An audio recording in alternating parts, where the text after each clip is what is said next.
Okay, here's this week's portfolio. It's composed of 20 stocks. 91% of those are in the US and 9% are foreign. And the foreign parts are some of it's in the UK, some of it's in developed part of Europe. All right, so let's look at the sector piece. Looks like the from the cyclical side, our weight is a little bit less than about half the weight that the S&P 500 has in those types of companies. And the biggest underweight would be in the financial services, where 4% of our portfolio is in financial services, whereas the S&P 500, there's 16% financial services companies. And that is, or the reduction in the cyclical piece is pulled into the sensitive group, and in particular, the communication services have more than a double weight.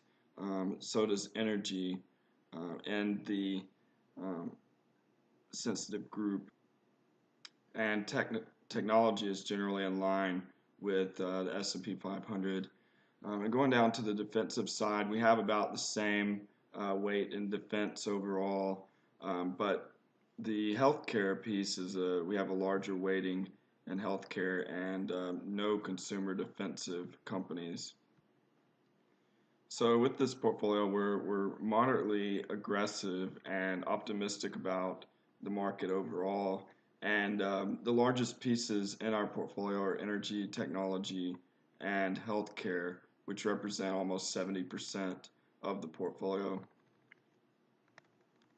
Let's go down to some of the stats of the companies. So our PE ratio of our portfolio is about 13, and that's 77% of the S&P 500's ratio. So we're buying these companies' earnings for a little bit cheaper than the S&P 500 is.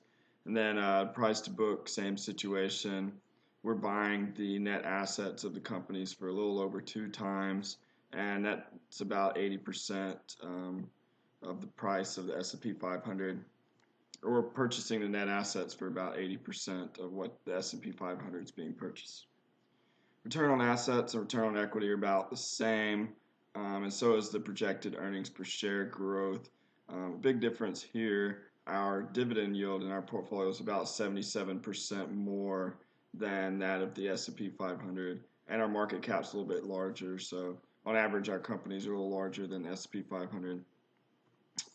Top 5 holdings, we're going to have Exxon, CVS, Adobe, AT&T, and Microsoft, ranging from 6% to about 10%. So those are a pretty large part of our portfolio. Looks like it takes up about 35% of our portfolio, and also consumes what we saw earlier. Our largest holdings are in energy and technology and healthcare.